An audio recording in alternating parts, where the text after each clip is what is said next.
अस्सलाम वालेकुम, मैं हूं शाहजेब खानजादा। वज़ीर आज़म शहबाज शरीफ ने कल वफाकी काबीना के इजलास में PTI को मुज़ाकरात की दावत दी, जिस पर अपोजिशन इत्तेहाद का मुशावरती इजलास हुआ। फिर इसके बाद आज इमरान खान की बहन अलीमा खान ने अपोजिशन इत्तेहाद से मुलाकात की, मगर इस दौरान शेख वकास अकरम का बयान सामने आ गया, जिसमें उन्होंने हुकूमत से मुज़ाकरात की पेशकश को मुस्तरद कर दिया।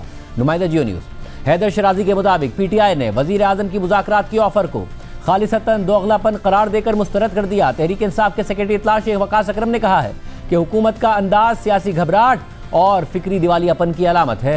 इमरान खान ने महमूद खान अचकज़ई और अल्लामा राजा नासिर अब्बास को बातचीत का इख्तियार दिया है। PTI किसी भी सूरत में मैंडेट चोरी करने वाली हुकूमत के साथ बातचीत में शामिल नहीं होगी। शेख वकास अकरम ने मजीद कहा कि शहबाज शरीफ की बातचीत की पेशकश दोगलापन और मुतजाद मौक़िफ़ है। हुकूमत मौजूदा बहरानों का मुज़ाकराती हल तलाश करने के लिए तहरीक तहफ़्फ़ुज़ आईन पाकिस्तान से बात कर सकती है। हुकूमत महमूद खान अचकज़ई और अल्लामा राजा नासिर अब्बास की क़यादत से रब्ता कर सकती है। हुकूमत मुज़ाकरात को एक दोगलेपन और अवाम को बेवकूफ़ बनाने के लिए इस्तेमाल कर रही है। PTI से मुआफ़ी मांगने का मुतालबा हुकूमत की सियासी घबराहट और फिक्री दिवालियापन है। शेख वकास अकरम ने कहा कि मुसल्लत हुक्मरानों को पेशगी शराइत पर मबनी बातचीत का मुतालबा नहीं करना चाहिए। वज़ीर आज़म बेख्तियार है और वो सुहेल आफरीदी और इमरान खान की मुलाकात का एहतमाम नहीं कर सकते। वज़ीर आज़म की मुज़ाकरात की दावत के बाद कल रात अपोजिशन इत्तेहाद तहरीक तहफ़्फ़ुज़ आईन पाकिस्तान का मुशावरती इजलास हुआ था। फिर आज अपोजिशन इत्तेहाद के सरबराह महमूद खान अचकज़ई से इमरान खान की बहन अलीमा खान की मुलाकात हुई और मुज़ाकरात के हवाले से मुशावरत हुई। जबकि दूसरी तरफ आज फील्ड मार्शल आसिम मुनीर की ज़ेर सदारत कोर कमांडर कॉन्फ्रेंस हुई। कॉन्फ्रेंस के एलामिया के मुताबिक फोरम ने अंदरूनी और बैरूनी सलामती की सूरत हाल का जायजा लेते हुए मुल्क को दरपेश खतरात और ऑपरेशनल तैयारियों पर जोर दिया। शुरका ने कॉन्फ्रेंस में इस बात का इयादा किया कि भारतीय सरपरस्ती में तमाम दहशतगर्दों, उनके सहूलतकारों और मुआवनीन के साथ फैसला कुन और बगैर किसी रियायत के निपटा जाएगा। एलामिया के मुताबिक फोरम ने दहशतगर्दी, जराइम और सियासी मफादात के दरमियान गठ जोड़ को यकसर मुस्तरद कर दिया। एलामिया में मज़ीद लिखा है कि कौमी यकजहती, सलामती और इस्तेहकाम को नुकसान पहुँचाने की किसी को इजाज़त नहीं दी जाएगी, चाहे वो अनासिर सियासी हो या कोई भी, और मुसल्लह अफवाज और पाकिस्तान की आवाम के दरमियान तफरका पैदा करने की किसी को हरगिज़ इजाज़त नहीं। तो इसका सूरत हाल ये है कि वज़ीर आज़म ने डायलॉग की ऑफ़र की, तहरीक इंसाफ ने मुस्तरद की, मगर आज तहरीक तहफ़्फ़ुज़ आईन पाकिस्तान की अगर मुलाकात हुई अलीमा खान साहिबा के साथ तो फैसले क्या हुए हैं? क्या ऑफ़र को कबूल किया जाएगा, एक प्लेटफॉर्म से मुस्तरद किया जाएगा, दूसरे प्लेटफॉर्म से डायलॉग को आगे बढ़ाया जाएगा? बात करेंगे। हमारे साथ मौजूद हैं तहरीक तहफ़्फ़ुज़ आईन पाकिस्तान के नायब सदर मुस्तफ़ा नवाज़ खोखर। खोखर साहब, बहुत शुक्रिया शो में ज्वाइन करने के लिए। खोखर साहब, तहरीक इंसाफ इख्तियार भी देती है महमूद खान अचकज़ई साहब को, चाहे वो मुज़ाकरात के हवाले से हो या स्ट्रीट मूवमेंट के हवाले से हो, मगर ऐसा लगता है कि एक ही साथ इख्तियार देती है और एक ही साथ बेख्तियार भी कर देती है। पहले मुज़ाकरात का आपके यहाँ से बात हुई कि जी डायलॉग होना चाहिए, मगर फिर अलीमा खान साहिबा ने कहा कि जो डायलॉग की बात करे वो इमरान खान का दोस्त नहीं, उनकी पार्टी से नहीं। फिर आज मुलाकात भी हुई, आपका सरबराही इजलास भी गालिबन हुआ, बहनों की भी मुलाकात हुई अचकज़ई साहब से, और जब मुलाकात हो रही थी वज़ीर आज़म की ऑफर को दोगलापन कह के शेख वकास अकरम साहब ने मुस्तरद कर दिया। हैदर शराजी साहब की खबर के मुताबिक कि इख्तियार तो दिया है महमूद खान अचकज़ई और अल्लामा राजा नासिर अब्बास साहब को बातचीत का, मगर PTI किसी भी सूरत मैंडेट चोरी करने वाली हुकूमत के साथ बातचीत में शामिल नहीं होगी। तो ये इख्तियार और बेख्तियार एक साथ करते हैं आपको? जी बहुत बहुत शुक्रिया शाहजेब भाई। पहली बात तो ये है कि वजीर आजम ने कल जो बयान दिया, उनकी जो गुफ्तगू हमारे सामने आई जिसमें उन्होंने मुज़ाकरात की दावत दी, अपनी पहली दी हुई दावत को रीइटरेट उन्होंने किया। उनकी इस गुफ्तगू को और उन बयान को हमने संजीदगी से लिया।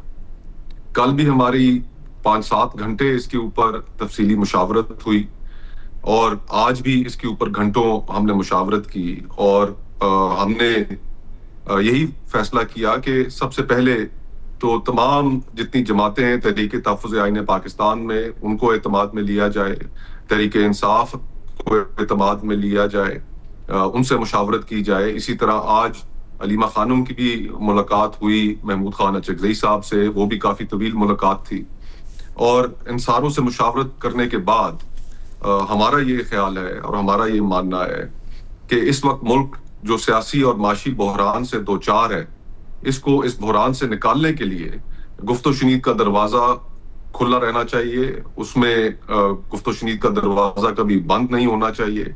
और जिस तरह महमूद खान अचकज़ई साहब ने फ्लोर ऑफ द हाउस पर कहा था कि पार्लियामान और आइन की बालादस्ती के लिए, इस मुल्क में रूल ऑफ लॉ के लिए अगर ये बाकी जमातें तैयार होती हैं तो इमरान खान के दस्तखत लेकर आना उनकी जिम्मेदारी है।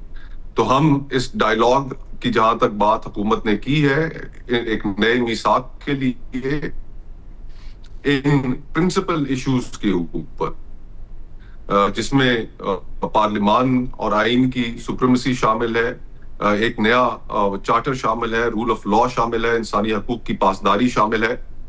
इन तमाम चीजों के ऊपर डायलॉग के लिए तैयार है। ये बड़ी अहम बात है खोखर साहब। और आप ये कह रहे हैं कि ये बात जब आप कह रहे हैं कि हम तैयार हैं, तो इसका मतलब है अलीमा खान तैयार हैं, तहरीक इंसाफ तैयार है, उसके बाद ही और उस कंसेंसस के साथ आप ये बात कर रहे हैं इस वक्त? देखें, जैसे मैंने कहा कि तहरीक तहफ़्फ़ुज़ आईन पाकिस्तान के अंदर और भी जमातें हैं, सबके डायलॉग के हवाले से पॉइंट ऑफ व्यू और नुक्ता नज़र अपने अपने थे।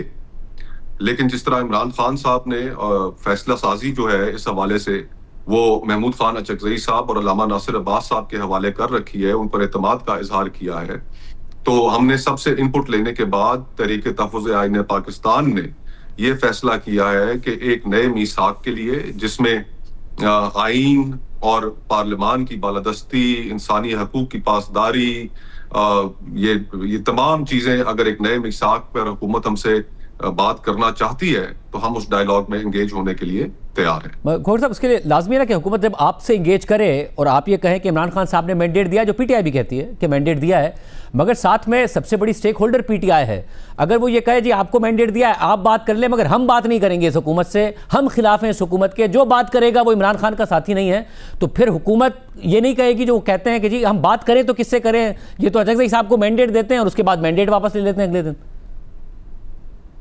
देखिए, ये जिम्मेदारी जिस तरह मैंने पहले भी जिक्र किया, महमूद खान अचकज़ई साहब ने फ्लोर ऑफ द हाउस पर यह जिम्मेदारी उठाई है कि अगर बाकी तमाम जमातें वो एक नए मीसाक के लिए, पार्लिमान की बालादस्ती के लिए, आइन की सुप्रीमेसी के लिए, इंडिपेंडेंस ऑफ जुडिशरी के लिए, रूल ऑफ लॉ के लिए, उसके लिए अगर तैयार होती हैं तो दस्तखत लेकर आना इमरान खान से उनकी जिम्मेदारी है। ये जिम्मेदारी वो पहले फ्लोर ऑफ द हाउस पर उठा चुके हैं, तो हमें इस चीज पर कोई शुबा नहीं है कि अगर हुकूमत वाकई मुज़ाकरात में संजीदा है तो वो फिर हमारे लिए ये कोई प्रॉब्लम नहीं है। महमूद खान अचकज़ई साहब ने जैसे कहा उसी तरह उसके ऊपर वो करके दिखाएंगे। साहब, क्योंकि अभी अंसार अब्बासी साहब की खबर ये भी आई कि पीटीआई की जो क़यादत है, जब आपका इजलास हुआ उसमें तहरीक इंसाफ की सीनियर क़यादत चाहती थी कि एलामिया में ये बात शामिल हो कि एक कमेटी बना दी जाए अल्लामा राजा नासिर अब्बास साहब की सरबराही में, मगर उसको वीटो किया अचकज़ई साहब ने। तो क्या आपके अंदर भी ये हुआ कि मुज़ाकराती कमेटी कोई बना दी जाए, मगर अचकज़ई साहब ने वीटो कर दिया क्योंकि आपके एलामिया में डायलॉग की बात आई, मगर जो उन्होंने ट्वीट हुआ उनका, उसमें यही बात थी कि जी किस बात पे मुज़ाकरात किए जाए? देखिए, मुज़ाकरात जिन चीजों के ऊपर होने हैं उसके अंदर हमने कतन इस चीज का मुतालबा नहीं करना कि इमरान खान साहब को रिहा किया जाए, उनके केसेस खत्म किए जाएं, मुलाकातें बहाल की जाएं। हम चाहते हैं, जिस तरह इमरान खान साहब ने खुद कैटेगोरिकली कई दफा कहा है कि इंडिपेंडेंस ऑफ जुडिशरी अगर होगी, रूल ऑफ लॉ होगा, उनके केसेस एक फेयर ट्रायल उनको मिलेगा, तो उनके केसेस में कोई जान नहीं है, उसके नतीजे में, उस प्रोसेस के नतीजे में उन्होंने बाहर आना है। इस वक्त जरूरी हमारे लिए ये है कि मुल्क जिन बहरानों में घिरा हुआ है, अवाम में जिस हद तक मायूसी फैली हुई है और पॉलिटिकल प्रोसेस जिस हद तक बेमायनी हो गया है, अगर हमने इसको दुरुस्त करना है और मुल्क को वापस डगर पर डालना है तो फिर उसके लिए हमें गुफ्तशुनी तो करनी पड़ेगी। हाल तो आखिरकार सियासतदानों ही नहीं निकालना है। ओके, तो खोखर साहब, आपकी तरफ से कौन करेगा अगर हुकूमत राजी हो जाती है? आप वज़ीर आज़म ने ऑफर किया, आपके हम कबूल करते हैं, ज़ाहिर आपने कुछ कंडीशंस बताई हैं कि इन चीज़ों पर बात होगी, कौन होगा आपकी तरफ से, कौन फेस होगा मुज़ाकरात का, उसमें कौन कौन है आज के फैसले के मुताबिक? ये फिर आगे चलकर अभी हुकूमत ने जैसे सबसे पहले वजीर आजम ने कहा, उन्होंने ऑफर की, हमने उस ऑफर को एक नए मीसाक, रूल ऑफ लॉ, आइन की सुप्रीमेसी, पार्लिमान की बालादस्ती, इन चीजों के ऊपर जैसा मैंने कहा कि हम बातचीत करने के लिए तैयार हैं। तो अगर हुकूमत फिर इससे आगे बढ़ती है तो फिर दोनों अतराफ से शायद हो सकता है ऐसे कि मुज़ाकराती कमेटीज तश्कील दी जाए। वो फिर सेकंड स्टेप है, वो व्हेन वी रीच, जब उस सूरत हाल पे हम पहुंचेंगे तो फिर उस वक्त उनकी वजाहत जो है वो फिर आपके सामने ले आई जाएगी। तो जो पीटीआई का बुनियादी मुतालबा है वो ये कि सिर्फ दो सूरतों में मुज़ाकरात हो सकते हैं, या तो नए इलेक्शन कॉल करें या फिर हमारा मैंडेट हमें वापस करें। आप पीटीआई अब इस पर राजी है? जो बातें आप कह रहे हैं कि इस तरीके से कम से कम बात शुरू की जाए, बजाय इसके कि इतनी बड़ी पोजीशन से आगे बढ़ा जाए। देखिए, शफाफ इंतखाबात तो इस मुल्क में हमने जिस तरीके से इलेक्टोरल प्रोसेस को खराब कर दिया है, चाहे वो 2018 के इलेक्शंस हों या 2024 के इलेक्शंस हों, उसकी क्रेडिबिलिटी रिस्टोर करना भी हमारे ऊपर है, हमारी जिम्मेदारियों में शामिल है। इंतकाल इक़्तिदार के प्रोसेस को जब तक पाकिस्तान के लोगों के लिए हम एक्सेप्टेबल नहीं बनाएंगे, तो यहाँ पर तो इस मुल्क के अंदर आने वाले वक्तों में बहरान मजीद गहरा होता जाएगा, खून खराबा होगा। तो इस सूरत हाल से बचने के लिए ऑफ कोर्स उसके अंदर नए इंतखाबात, चीफ इलेक्शन कमिश्नर की तकर्री, एक ऐसे इलेक्शन कमिश्नर की तकर्री जिसके ऊपर तमाम फ्रीकैन को एतमाद हो, तो ये सारी चीजें गुफ्तगू शनीद का हिस्सा तो होंगी, इसके बगैर कैसे मुमकिन है? और साहब, और क्योंकि ज़रा बैरिस्टर गौहर साहब बहुत ज़्यादा 2-3 दफ़ा उन्होंने कहा मुज़ाकरात का, फिर हलीमा खान साहिबा ने स्टेटमेंट दिया, तो 2 दिन बाद उन्होंने कहा कि भाई मैंने जितना बात करनी थी कर दी, अब बात करनी तो जाके चकज़ई साहब से कर लें। ऐसा तो नहीं होगा खोखर साहब कि अब आपको प्रोग्राम में बुलाएंगे और आप कहेंगे भाई जितनी बातें हमने करनी थी कर दें, अब आप हलीमा खान साहिबा से ही पूछ लें? ये कंसेंसस वाली बात है कि आगे बढ़ जाए? नहीं, देखें शाहजेब भाई, एज अ पाकिस्तानी देखें, 25 करोड़ लोगों का ये मुल्क है। इस मुल्क में इस वक्त सियासी बहरान इस इंतहा को पहुंचा हुआ है कि पाकिस्तानी इस मुल्क के अंदर अपना एतमाद खोते जा रहे हैं। इन ड्रोव्स पाकिस्तानी ये मुल्क छोड़ने के लिए तैयार हैं, जा रहे हैं। अगर हमने इस मुल्क में, मुल्क के प्रोसेस में लोगों का कॉन्फिडेंस बहाल करना है, तो ये हम सियासतदानों को आपस में बैठ कर करना पड़ेगा। जमहूरियत के अंदर गुफ्तो शनीद के दरवाजे बंद नहीं किए जाते। हम ये समझते हैं कि एक नए मीसाक के लिए जिसका बेनिफिट ना सिर्फ इस दौर के अंदर बल्कि एक लॉन्ग टर्म कॉन्वर्सेशन कि किस तरीके से हमने इस मुल्क के मामलात को ठीक करना है, वो बहुत एक जरूरी कॉन्वर्सेशन है और वो हम करने के लिए तैयार हैं। और हम वी होप कि ये जो कॉन्वर्सेशन है ये सिर्फ एक दूसरे को के साथ हुडविन करने के लिए ना हो, बल्कि ये एक मीनिंगफुल और बायमैनी प्रोसेस हो कि जिससे हम आने वाले वक्तों के लिए भी पॉलिटिकल स्टेबिलिटी को इंश्योर कर सकें। ज़रा जो इश्यूज आप उठा रहे हैं वो बहुत अहम है, पाकिस्तान के मुस्तकबिल के हवाले से भी, पाकिस्तान में जो निज़ाम है उसके हवाले से भी। खोखर साहब, इस बात में तो दो राय नहीं है, मगर अगेन क्योंकि हुकूमत बार बार ये कहती है कि जब हम करें तो किससे बात करें, आप कह रहे हैं कि हमसे करें और इस पर हमें इंगेज करें, मगर जैसे ही आपका एलामिया आया उसमें मुज़ाकरात की भी बात थी और ये सारी बातें थी जो आपने कही, मगर 8 फरवरी को एहतजाज की बात थी। मगर फिर इमरान खान साहब की तरफ से सुहेल आफरीदी साहब को कहा गया कि आप स्ट्रीट मूवमेंट शुरू करें, अब जुमे को लाहौर जा रहे हैं, तो ये सब भी आप सब एक साथ कर रहे हैं या वो फिर अलग से शुरू हो गई ये बात? देखिए, आज भी मैं जियो के ऊपर आप ही की चैनल पर स्टेटमेंट्स देख रहा था, राना सनाउल्लाह साहब की, ख्वाजा आसिफ साहब की। एक तरफ तो वो कह रहे थे कि हाँ ठीक है, हम मुज़ाकरात करना चाहते हैं, डायलॉग की हम ऑफर कर रहे हैं ऑपोजिशन को, और साथ ही फिर एक लंबी उन्होंने गुफ्तगू की कि किस तरीके से वो तहरीक इंसाफ को किस नजर से देखते हैं, और फिर दोबारा वही पोलराइजिंग बातें की। लेकिन वो हम समझते हैं कि सियासतदानों की मजबूरियां होती हैं, उन्हें करनी पड़ती हैं, लेकिन हमने इन प्रेशर से बाहर निकलना है। और इन प्रेशर से बाहर निकल के ये जो हुकूमत है उसको बेनिफिट करती है ये बात कि आपके तहरीक इंसाफ के दीगर अपोजिशन जमातों के इख्तलाफात रहें, और वो इख्तलाफात रहें तो इनको बेनिफिट करती है क्योंकि इनका सर्वाइवल इसमें है।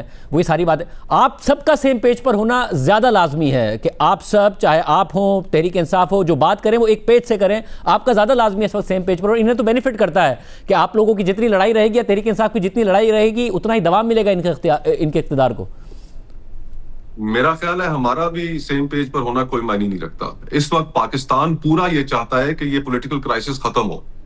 पाकिस्तान पूरा ये चाहता है कि मुल्क वापस एक डगर के ऊपर जिसके अंदर लोग अपनी खुशहाल जिंदगी गुजार सकें, उन्हें को कीमत इस इकोनॉमिक क्राइसिस की ना पे करनी पड़े जो इकोनॉमिक क्राइसिस पॉलिटिकल क्राइसिस से जुड़ा हुआ है।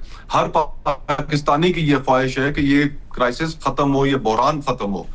तो हम उस नीयत से कि हम आपस में बैठ के सियासतदान ये आप एक नए मिसाक की बात कर लें जिसके अंदर हम इस मुल्क से पॉलिटिकल विक्टिमाइजेशन को खत्म करें, ये दायरों के सफर को खत्म करने की बात करें। हमने किस तरह डेमोक्रेसी के अंदर लोगों का कॉन्फिडेंस दोबारा रिस्टोर करना है। हमने इस मुल्क के जो प्रोसेसेस है, इंडिपेंडेंस ऑफ जुडिशरी जिसका हमने कोई हाल नहीं छोड़ा, कि उसको कैसे एड्रेस करना है, रूल ऑफ लॉ को कैसे वापस लेकर आना है। ये सारी वो अहम बातें हैं कि जो इस वक्त आज पूरा पाकिस्तान ये चाहता है और हमसे तकाजा कर रहा है, सियासतदानों से कम उम्मीद रखता है कि वो आपस में बैठकर इन चीजों के ऊपर बात करें। मतलब अगर मुज़ाकरात शुरू होते हैं तो ये जो पब्लिक की एक ख्वाहिश है, इसको रिस्पॉन्ड करना भी तो हम सियासतदानों का फर्ज है। बिल्कुल ठीक है। और एक जो बात बार बार सामने आती है वो ये कि इमरान खान के बयानात एक्स अकाउंट के ज़रिए रोके जाएं, वो ये बात करते हैं। अब उसमें एक इख्तलाफ ये है कि तहरीक इंसाफ की कुछ सीनियर क़यादत ओन करती है इमरान खान के अकाउंट से जो ट्वीट होता है, कुछ कहते हैं कि नहीं जी बाहर से होता है, हमारा इससे कोई ताल्लुक नहीं है। कुछ को ताना पड़ता है कि अगर इमरान खान को लीडर मानते हो तो रीट्वीट करो, मगर वो रीट्वीट नहीं कर रहे होते हैं। इस हवाले से आप लोग का क्या वर्जन होगा जब आप लोग शुरू करेंगे मुज़ाकरात? देखिए, लफ्जी गोलाबारी तो सियासतदानों के माबैन चलती रहती है। और फिर दूसरा, आप इस चीज को कैसे नजरअंदाज कर सकते हैं कि एक शख्स 2 साल से जेल में पड़ा हुआ है, उसकी बेगम जेल में है, वो उसकी जमात सख्तियां बर्दाश्त कर रही है, उनकी जो अहलो याल है, उनका खानदान, उनकी बहनों के साथ जो हर हफ्ते वाटर कैनन और लाठीचार्ज का इस्तेमाल होता है। तो आप थोड़ी सी स्पेस उस शख्स को भी दें जो कैद तन्हाई में इस वक्त पड़ा हुआ है। ये बात ठीक है, मगर मसला है ना कि जो लफ्जी गोलाबारी है सियासतदानों के दरमियान तो चलती है, मगर तहरीक इंसाफ के सीनियर रहनुमा जिस चीज़ से डिसएसोसिएट करने की कोशिश करते हैं या जिसका उन पर ताना पड़ता है कि आप रिपोस्ट नहीं करते, वो सियासतदानों के बारे में बात थोड़ी होती है। सियासतदान को तो इस मुल्क में कुछ भी कह लें चल जाता है। जब मुज़ाकरात का अमल आगे बढ़ेगा तो अगर हुकूमत वाकई संजीदा है तो फिर उसमें हमारी एक ये भी डिमांड होगी कि इमरान खान साहब से मिलाया भी जाए। अगर इमरान खान साहब से सियासतदान मिलेंगे और फिर उसके अंदर हम सियासतदान हैं, गुफ्तो शुनीद से हम रास्ते बना लेने के आदी हैं, हम रास्ता बना लेंगे।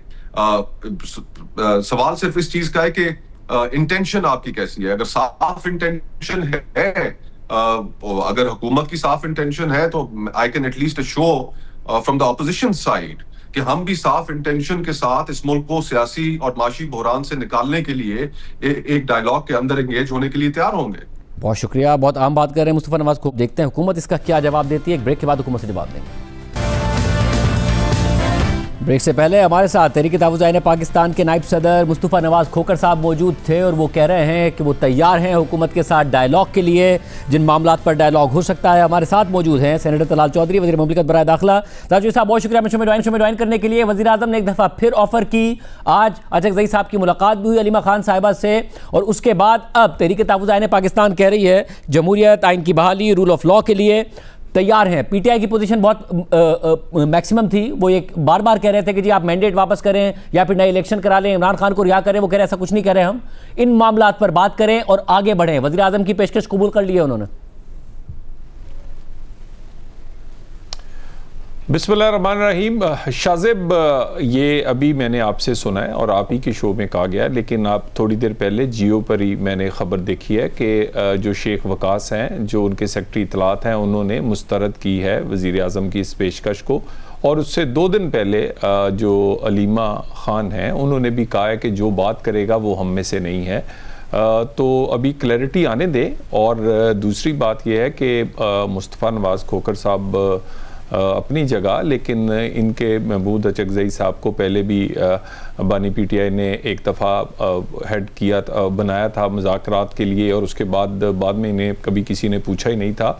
तो इनकी पोजीशन जो है वो हर घंटे बाद तब्दील होती है, और इनकी सही पोजीशन उस वक़्त सामने आएगी जब ये अलीमा ख़ान या कोई उनकी बहन आकर बात करेंगी। अदरवाइज ये नहीं कहा जा सकता कि अगर हुकूमत संजीदा है, ऑफर वज़ीर आज़म ने की है, और तो फिर आप दरवाज़ा खोलिए ना अचकज़ई साहब की मुलाकात का, अल्लामा राजा नासिर अब्बास साहब की मुलाकात का इमरान खान साहब से, ताकि वो इस मैंडेट को हतमी शक्ल मिल जाए इमरान खान साहब के लिए, और फिर आप अब डायलॉग आगे बढ़ाएं ताकि सियासी टेम्परेचर नीचे आए। नहीं, क्या कंडीशंस के साथ बात होगी? और बातचीत तो बिल्कुल हम दरवाजा बड़ी देर से कंडीशन नहीं है। आप देखिए, अब आप ये कह रहे हैं कि पता नहीं है कि किस के मौक़िफ़ क्या है। पीटीआई कुछ कह रही है, महमूद खान अचकज़ई साहब के हवाले से कुछ और बात अगर आ रही है, तो इसको सेम पेज पर लाने के लिए, क्योंकि ये बात आपकी दुरुस्त है कि पीटीआई में जो डायलॉग की बात करे, कभी कोई गद्दारी का फतवा, कभी कुछ अपनी लीडरशिप को नहीं छोड़ा जाता, तो इमरान खान साहब से अगर डायरेक्ट मैंडेट मिल जाएगा तो बातचीत का आगाज़ हो जाएगा।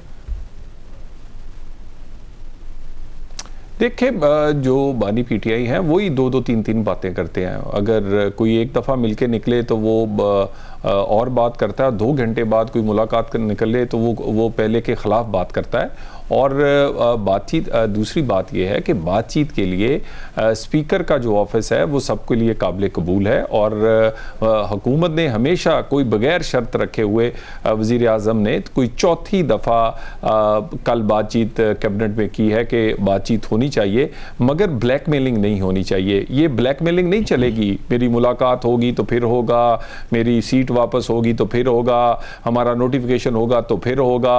और दूसरी बात है बातचीत बिल्कुल पर्सन स्पेसिफिक नहीं होगी, केसेस स्पेसिफिक नहीं होगी, बातचीत पाकिस्तान के बड़े मसाइल पर एग्जैक्टली मुस्तफा नवाज खोखर साहब कह रहे हैं कि हम नहीं कह रहे कि आप इमरान खान साहब को रिहा करें, हम नहीं कह रहे। तो अगर आप लोग संजीदा हैं तो आप इंगेज कर लें तहरीक तहफ़्फ़ुज़ आईन पाकिस्तान को। अगर पीटीआई ने मैंडेट नहीं दिया तो पीटीआई एक्सपोज हो जाएगी। अगर आप वाकई संजीदा हैं, वज़ीर आज़म की ऑफ़र को अगर उन्होंने एक्सेप्ट कर लिया है तो आप लोग इंगेज करें और कल से मुज़ाकरात का आगाज़ करें। अगर पीटीआई एक्सपोज हो जाएगी, अगर आप का ये इल्ज़ाम है कि जी उन्होंने कोई मैंडेट नहीं दिया हुआ अचकज़ई साहब को। देखिए कितनी दफ़ा हम तो हमेशा ही आगाज़ करते हैं, हम तो हमेशा ही ये कहते हैं, वज़ीर आज़म पाकिस्तान जो है वो फ्लोर ऑफ द हाउस कह चुके हैं कि अगर आप मेरे ऑफिस नहीं आना चाहते तो मैं चल के स्पीकर के ऑफिस आने को तैयार हूँ। और कल उन्होंने कैबिनेट में कहा है कि बात होनी चाहिए। तो मैंने कहा है कि स्पीकर के दरवाजे हर एक से खुले, उनके राब्ते दोनों साइडों पर रहते हैं, वो सबके लिए काबिल कबूल है। अगर इस तरह की कोई बात होगी तो हमें फौरी तौर पर इसका पता चल जाएगा और हम तैयार हैं। लेकिन बातचीत का जो एजेंडा है वो पाकिस्तान के मसाइल होंगे और कोई चीज़ नहीं होगी। ये बिल्कुल जब दो लोग बैठेंगे उनके लिए मसाइल जो हैं वो, अगर आपको मसले नहीं लग रहे और अगर आपके लिए जो मसाइल हैं उन्हें नहीं लग रहे, तो इसी तरीके से मुज़ाकरात होता है इस बात पर है कि दो पार्टीज़ के दरमियान डिफरेंस ऑफ ओपिनियन होता है। अगर दो पार्टीज़ का एक ही मौक़िफ़ होगा तो फिर मुज़ाकरात किस बात के, इसी बात पर होते हैं ना। तो आप कम से कम ये कह रहे हैं कि ठीक है, अगर अब मुस्तफा नवाज खोखर साहब कह रहे हैं, वज़ीर आज़म की पेशकश को कबूल कर रहे हैं, तो हुकूमत अब एक कदम आगे बढ़ाएगी। जी बिल्कुल, मैंने तो आपको कहा है कि उनके कहने से पहले जबकि वो बड़े सख्त बयानात पीटीआई और बानी पीटीआई की बहनें और पीटीआई की तरफ से आ रहे थे, उसके बावजूद वज़ीर आज़म ने कहा है कि बात होनी चाहिए, लेकिन साथ ये भी कहा है कि ब्लैकमेलिंग नहीं होगी। सो बातचीत हमने पहले भी ख़त्म नहीं की थी। जिस टेबल से ये उठ के गए थे ये खुद उठ के गए थे, यकतरफा तौर पे इन्होंने फैसला किया और उठ के चले गए। हमने तो इन्हें 26वीं तरमीम में भी पूरा ऑन बोर्ड रखा, वो थ्रू फजलुर रहमान था या जिस तरह भी था। इसी तरह जो मुज़ाकरात की टेबल से ये खुद उठ के गए हैं, स्पीकर का ऑफिस भी हाजिर है, हम भी बात करने को तैयार हैं। और दूसरी बात, लेकिन जो मुज़ाकरात हैं वहाँ पर बातचीत इसलिए ये नहीं कर सकते कि वहाँ आर्गूमेंट से होती है, वहाँ दूसरे की भी सुननी पड़ती है। ये दूसरे की सुनने के आदी नहीं है, ये आर्गूमेंट से बात करने के आदी नहीं है। डिक्टेशन कंडीशंस जो हैं वो बातचीत आगे नहीं बढ़ा सकती। और हम दोबारा एक दफ़ा वज़ीर आज़म ने जो कहा है उस पर अमल करने को बिल्कुल तैयार हैं। ये आए, बात करें। बहुत शुक्रिया ताजर साहब, कह रहे हैं हम तैयार हैं, बात करें, देखते हैं मामला आगे बढ़ता है या नहीं बढ़ता। प्रोग्राम में एक ब्रेक शामिल करते हैं। कलाम डेवलपमेंट हुई, पीआईए की प्राइवेटाइजेशन हुई, उस पर तनकीद भी हो रही है, तारीफ भी हो रही है। असल हकीकत क्या है, मामला क्या है, जब पाकिस्तान में मुश्किल से 19 साल बाद प्राइवेटाइजेशन हुई है, हक़ाइक़ आप सामने रखेंगे ब्रेक के बाद।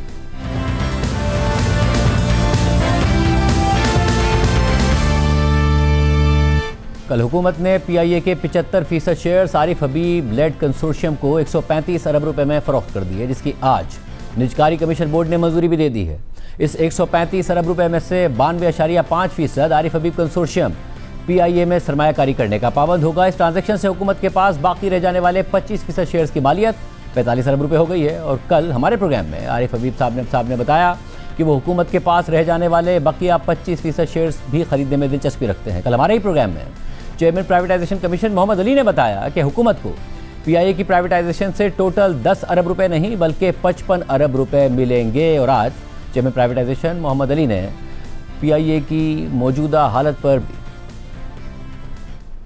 आज पीआईए जो है साल के 40 लाख पैसेंजर्स को सर्व करती है। 30 डेस्टिनेशंस को पीआईए ऑलरेडी सर्व कर रही है। 78 कंट्रीज का हमारे पास राइट्स हैं एज अ डेजिग्नेटेड एयरलाइन और 97 कंट्रीज में हमारे एयर सर्विसेज एग्रीमेंट्स हैं। तो पीआईए का जो सबसे बड़ा एसेट है वो उसके लैंडिंग राइट्स हैं। टोटल 170 स्लॉट्स हैं पीआईए के पास, बिकॉज बहुत सारे मुल्कों में एयरपोर्ट्स पे एक से ज़्यादा लैंडिंग राइट्स होते हैं। इस वक्त पीआईए के पास टोटल तकरीबन 30 से ज़्यादा प्लेन्स हैं, लेकिन जो ऑपरेशनल हैं वो 17 से 19 हैं। एक्चुअली 18 प्लेन इस वक्त फ्लाई कर रहे हैं। वीकली PIA तकरीबन 240 राउंड ट्रिप्स कर रही है। एज है प्लेन्स की, अगर आप देखें तो 24 प्लेन्स ऐसे हैं इन 33 में से जो कि 2010 से पहले के हैं, तो उनकी एज 25 साल के करीब है। तो फ्लीट बहुत पुरानी हो चुकी है। 7 एयरक्राफ्ट 2010 से 13 के हैं, तो तकरीबन ये 12 से 15 साल पुराने हैं, और 2 एयरक्राफ्ट 2017 के हैं। ब्रीफिंग के दौरान chairman privatisation commission Mohammad Ali ने सोशल मीडिया पर होने वाली कयास राइयों का भी जवाब दिया। सोशल मीडिया पे मैं देख रहा था कल कि क्रिटिसिज्म है जी कि कुछ 1 या 2 प्लेन्स की कीमत पे PIA बेच दी है। अगेन पूरा डिस्टॉर्ट किया जा रहा है नैरेटिव को, डेलिबरेटली आई थिंक किया जा रहा है, बिकॉज जिन लोगों ने जो लोग ये ट्वीट कर रहे हैं, मेरा नहीं ख्याल कि उनकी समझ इतनी कम है या उन्हें नहीं पता कि वो क्या लिख रहे हैं। ये कहना कि जी 10 अरब में बेच दी, जबकि उन्हें बड़ा क्लियर पता है कि 55 अरब की वैल्यू गवर्नमेंट को मिल रही है। ये कहना कि एक नए प्लेन की प्राइस पे बेच दी, जबकि पता है कि PIA के पास जो प्लेन्स हैं 33 से 24 तो 25 साल पुराने हैं, तो उनकी वैल्यू बहुत कम होगी। इन तमाम प्लेन्स की वैल्यू ऑलरेडी PIA की बैलेंस शीट पर रिफ्लेक्टेड है। जो 18 प्लेन्स चल रहे हैं उसमें से 12 लीज्ड हैं और सिर्फ 6 वो प्लेन्स हैं PIA के जो कि ओन्ड हैं। तो PIA तमाम प्लेन्स ओन नहीं करता, लीज करता है। तो टोटली एक गलत सा इंप्रेशन दिया जा रहा है सोशल मीडिया के थ्रू। 75% की जो बिड है 92.5% एंटिटी में जाएगा। ये इसलिए ज़रूरी था कि अगर हम इंश्योर ना करते इस ट्रांजैक्शन स्ट्रक्चर में कि PIA में पैसा जाए तो PIA कभी भी रिवाइव नहीं हो सकती। तो इंश्योर्ड 10 बिलियन गवर्नमेंट को मिलेगा और गवर्नमेंट के पास 45 बिलियन की इक्विटी है। अगर 135 बिलियन 75% की वैल्यू है तो पूरी कंपनी की वैल्यू हुई 180 बिलियन। तो 45 अरब जो है वो वैल्यू है 25% स्टेक की। अगर ये बायर लेगा तो गवर्नमेंट को 45 अरब मिलेंगे, अगर वो नहीं लेते तो हमारे पास 45 अरब की इक्विटी है। तो गवर्नमेंट को जो टोटल इकोनॉमिक वैल्यू मिली है वो 45 और 10 55 बिलियन की मिली है। साथ ही उन्होंने तफसीलात भी बताई कि कैसे PIA सालाना नुकसानात कर रही थी, जिसका बोझ मुल्क के आवाम पर पड़ रहा था, जो अब नहीं होगा। जो एक बड़ा क्रिटिसिज्म आ रहा है जी कि लायबिलिटीज हटा दी।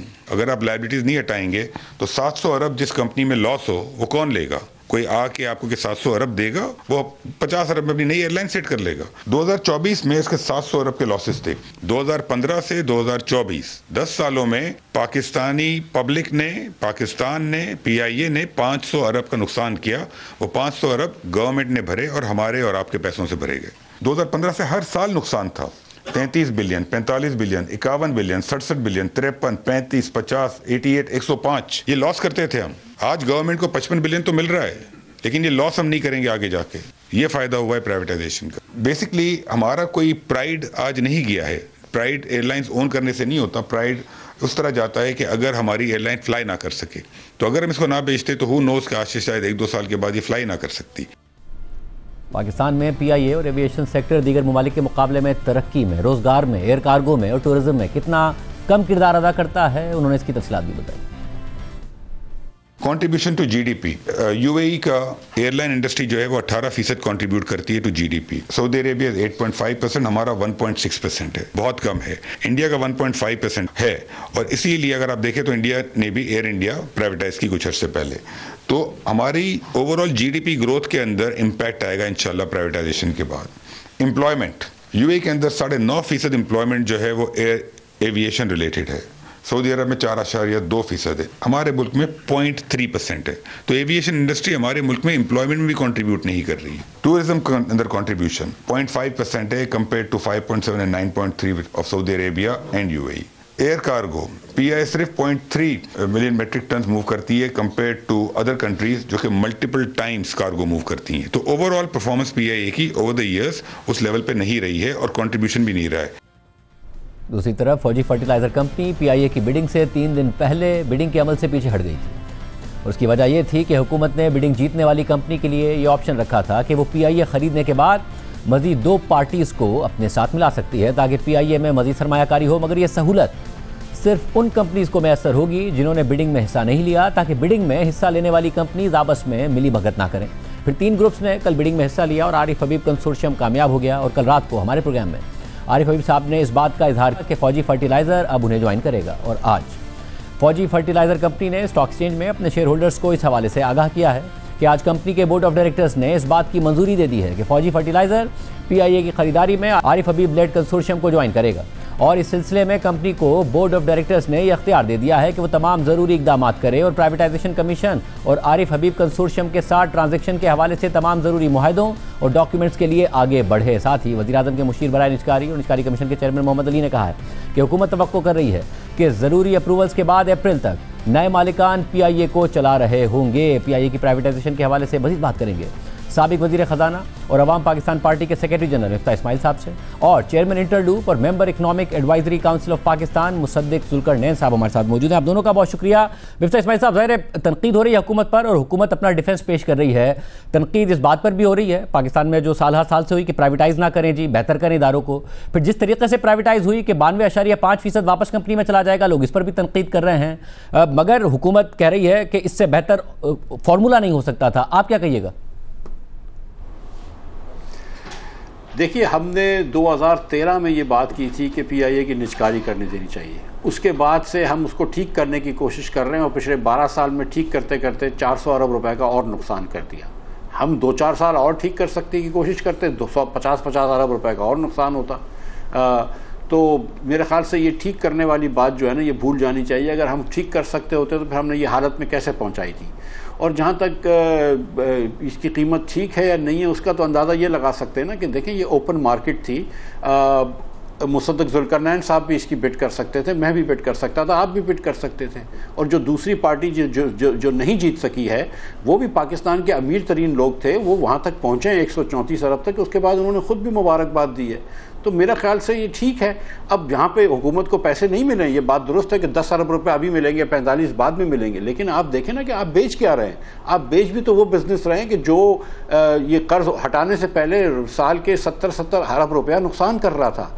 तो इस बिज़नेस को कौन लेगा पाकिस्तान में, और तभी इतनी मुश्किल हुई है। तो मैं समझता हूँ कि देखें शादिक भाई, मैंने आज भी ट्वीट भी किया है कि ये हम पाकिस्तान में हर चीज़ पे बहस करते हैं, चांद देखने पे भी बहस करते हैं, लेकिन ये एक चीज़ जो है ये एहसन हुई है। और इस तरह सोचेंगे, एक बच्चा 4 साल से फेल हो रहा था, ये हुकूमत 4 साल से आई है, पहली मरतबा इस बच्चा पास हुआ है, तो हमको खुशी मनानी चाहिए। और ख़ास तौर पर जो ट्यूशन मरा रहे थे इस बच्चे को, उसको भी मुबारकबाद देनी चाहिए कि ये बच्चा पास हुआ है। मुसद्दिक जुल्करनैन साहब, आप खुद प्राइवेट सेक्टर से हैं, आपकी कंपनी ने इन हालात में भी बहुत अच्छा परफॉर्म किया माजी करीब में और ग्रो किया। आप कैसे देख रहे हैं इस प्राइवेटाइजेशन को? बेहतर अंदाज में हो सकती थी? जो क्रिटिसिज्म हो रहा है वो दुरुस्त है या आपके ख्याल में बहुत अच्छा हुआ है? शुक्रिया शाहजेब। मेरे ख्याल में मैं कम्प्लीटली एग्री करता हूँ मिफ्ता साहब से। इसकी कई बार कोशिश हुई और नहीं हो सकी, और ये जो बात है ना कि इसको ठीक कर सकते हैं, हम ये तसव्वुर कर लेते हैं कि ये ठीक हो जाएगी, तो क्या इसके बाद आने वाली हुकूमतें उसको ख़राब नहीं फिर से कर देंगी? तो ये तो क्वेश्चन ही नहीं है। पब्लिक सेक्टर में एयरलाइन कहीं भी कामयाब नहीं है एक्सेप्ट मिडल ईस्ट। तो मेरा ख्याल में जो मिफ्ता साहब ने बातें की हैं उसमें मैं ये चीज़ ऐड करूँगा कि आप ये सोचें कि जब हम एक IPO करते हैं तो हम उस इक्विटी को कंपनी के अंदर लेके आते हैं और अपना शेयर डिल्यूट कर लेते हैं। यहाँ भी यही हो रहा है कि वो जो पैसा कंपनी में जा रहा है उससे गवर्नमेंट का शेयर डिल्यूट हो रहा है। और गवर्नमेंट को, जैसे मुफ्ता साहब ने भी कहा और आपने भी कल अपनी बात में भी कहा, कि गवर्नमेंट को टोटल 55 अरब मिल रहे हैं और उनके लॉसेस से जान छुट रही है। अब मैं एक चीज़ की तरफ आपको और तवज्जो दिलाना चाहता हूँ जो कि अब तक कहीं बात नहीं हुई। देखिए, एक चीज़ होती है weighted average cost of capital. 100 company के अंदर गवर्नमेंट को 10 बिलियन जाने के बाद 125 बिलियन जाएगा। 25 बिलियन तकरीबन इस वक्त उसकी एडजस्टमेंट जब कर लेंगे, जो इनके दो एक एसेट्स और लाइबिलिटीज हैं, उसके बाद 25 बिलियन के करीब उसकी इस वक्त नेट इक्विटी है। अगर हम डेफर्ड टैक्स को छोड़ दें तो टोटल इक्विटी हो जाएगी 150 अरब की। हम ये अज्यूम करते हैं कि देखें अभी इस वक्त कंपनी लॉसेज में है, एक दिन में तो टर्न अराउंड नहीं होगी, 1-2 साल में 25-30 बिलियन पर ईयर का और लॉस होगा। अभी कल आपके प्रोग्राम में मोहम्मद अली साहब ने बताया कि जो बिजनेस प्लान है उसमें चौथे 5वें साल में जाके 500 अरब का रेवेन्यू होगा। अब आप देखें जो दुनिया की तमाम एयरलाइंस हैं, अगर आप यूरोपियन और अमेरिकन एयरलाइंस को देख लें तो उनका जो नेट प्रॉफिट है आफ्टर टैक्स मुश्किल से 3 से 4% है। एशिया पैसिफिक में 2 से 3% है। एयर इंडिया प्राइवेटाइजेशन के बाद अभी तक 9% लॉस कर रही है। सिर्फ जो मिडिल ईस्टर्न एयरलाइंस हैं उनके 8-9% है, और उसमें एमिरेट्स का कुछ ज्यादा है, और उसकी वजूहत आपको पता है, वहाँ टैक्स भी रेट्स कम है और उनकी ट्रैफिक भी बहुत ज्यादा है। तो अगर इस जो तरीका होता है किसी भी इन्वेस्टमेंट को जज करने का कि जो रिटर्न ऑन कैपिटल एम्प्लॉयड है वो weighted average cost of capital से ज्यादा होना चाहिए, तो मेरे हिसाब से इसका अगर हम 150 अरब का इस पे और हमें कम से कम कर्जा लेना पड़ेगा इनको, इसके एक तो लॉसेस को कंपनसेट करने के लिए और इस एयरलाइन को मजीद बेहतर बनाने के लिए। और अगर ये 500 बिलियन पे पहुंच जाते हैं रेवेन्यू पे 4-5 साल में, तो इसकी ग्रोथ करने के लिए इनको कम से कम 19% का जो है ना रिटर्न ऑन कैपिटल एम्प्लॉयड चाहिए, जो कि अगर मैं 29% टैक्स गिनूं तो 28 अरब रुपया बनता है, जो कि 500 अरब पे 5.5% का मुनाफा है, जो कि कहीं भी एयरलाइन में नहीं है। तो इनके लिए तो एक बहुत बड़ा ये चैलेंज है मेरे ख्याल में इन्वेस्टर्स के लिए। तो हम इसको इस तरह से देखना चाहिए कि इन लोगों ने, और अगर लकी ग्रुप आता तो वो भी बहुत अच्छे बिजनेसमैन है जिसने भी बहुत बड़ा मेरे ख्याल में चैलेंज कबूल किया है, और कौम के लिए ये इसलिए बहुत अच्छा है कि हम इन लॉसेस से जान छूट गई है, और हम इस एयरलाइन को इंशाल्लाह ये मुझे उम्मीद है कि ये लोग रिवाइव कर देंगे और ये मुल्क के लिए बहुत बेहतर होगा। मिफ्ता साहब, आपने गवर्नमेंट में रहे हैं, आपको पता है कितने ब्यूरोक्रेटिक हर्डल्स होते हैं, हुकूमत में होते हुए कितना मुश्किल होता है। आप खुद कहा कि 4 साल बाद अगर बच्चा पास हुआ है तो चलें इसकी तारीफ कर लेते हैं। नाउ ये समझा जा सकता है कि PIA की प्राइवेटाइजेशन बहुत कॉम्प्लेक्स समझी जाती थी, बड़ी मुश्किल समझी जाती थी, हो गई, तो हुकूमत अब अगर ये कह रही है कि हम आगे भी प्राइवेटाइजेशन को आगे बढ़ाएंगे तो उससे दरवाज़ा खुलेगा, इन्वेस्टर्स का कॉन्फिडेंस भी बढ़ेगा। देखिए बिल्कुल बढ़ेगा, और ये जो आरिफ हबीब कंसोर्शियम है इसने एक बड़ी अच्छी चीज़ की है कि इन्होंने फौजी फर्टिलाइज़र से भी एक शेयर एग्रीमेंट कर लिया। आज उसका अखबार में आज उसका कागज़ भी आ गया है, और उससे ये है कि इनको ये लगेगा कि अगर खुदा न खास्ता हुकूमत चेंज होती है या किसी वजह से पॉलिसी चेंज होती है तो कम से कम उनके पास कुछ सिक्योरिटी होगी। देखें, लेकिन मैं अब तक सच्ची बात यह है कि कोई हुकूमत की ऐसी विल नज़र नहीं आई है प्राइवेटाइजेशन की तरफ। ये पिछली साल भी जो PIA की प्राइवेटाइजेशन ख़त्म हुई थी वो इसीलिए हुई थी कि हुकूमत नहीं चाहती थी, वरना यही इन्वेस्टर्स थे, आरिफ हबीब अहमद का कंसोर्शियम था, मोहम्मद अली टब्बे का कंसोर्शियम था, इन्होंने कहा था कि हम इस तरीके से बिड नहीं करेंगे जिस तरह आपने स्ट्रक्चर की है। ये उठ के चले गए थे, लेकिन उस वक्त आप ठीक नहीं करना चाहते थे, और फिर बड़ा इंटरेस्ट लिया गया है और कुव्वतों ने, इदारों ने, उसके बाद ये हुआ है। और अगर इदारे उसी तरह ये कुव्वत जो है अपनी इस्तेमाल करें और अपना इन्फ्लुएंस इस्तेमाल करें हुकूमत पे, तो प्राइवेटाइजेशन हो सकती है, ख़ास तौर पर डिस्ट्रीब्यूशन कंपनीज़ की। लेकिन जब तक अगर हुकूमत के पास विल नहीं है, लेकिन अगर पीछे के लोग कर लें तो फिर हो सकता है। मतलब आप कैसे देख रहे हैं कि डोमेस्टिक सरमायाकार हैं, जाहिर है, जिन्होंने इन्वेस्ट किया है PIA में, आगे जाके एक रास्ता खुलेगा हुकूमत के लिए भी और सरमायाकारों का भी इंटरेस्ट बढ़ेगा? जी बिल्कुल, इंटरेस्ट बढ़ेगा, इससे कॉन्फिडेंस भी बढ़ेगा। आई थिंक जिस तरह से इसको स्ट्रक्चर किया गया है वो किसी तरह से भी हुआ है, मुफ्ता साहब जैसे कह रहे हैं, मगर बहुत अच्छा स्ट्रक्चर हुआ है। और डिस्कोस की और एनर्जी सेक्टर की प्राइवेटाइजेशन बहुत जरूरी है। और डिस्कोस में एक हम हमारे जहन में आम ख्याल होता है कि जो लॉस मेकिंग डिस्कोस है उनको जो है ना सेल करना चाहिए। मैं समझता हूँ कि प्रॉफिट मेकिंग डिस्कोस को भी करना चाहिए। उसकी वजह यह है कि वहाँ पे प्रॉफिट इससे ज्यादा हो सकता है। और एक और बहुत बड़ी चीज है जिसको हम इग्नोर कर देते हैं कि जब पब्लिक सेक्टर में आप एनर्जी सेक्टर को किसी भी सर्विस को रखते हैं तो वहाँ एफिशिएंसी खराब होती है, उससे बिजनेस वाला जो है उसके लिए और आम आदमी के लिए बहुत मुश्किलात पैदा होती है। जब प्राइवेट सेक्टर आएगा तो ना सिर्फ उसके मुनाफे को बेहतर करेगा, उससे टैक्सेशन गवर्नमेंट की जनरेट होगी, और एक आम आदमी के लिए और बिजनेस के लिए भी बहुत सहूलियात पैदा हो सकती है।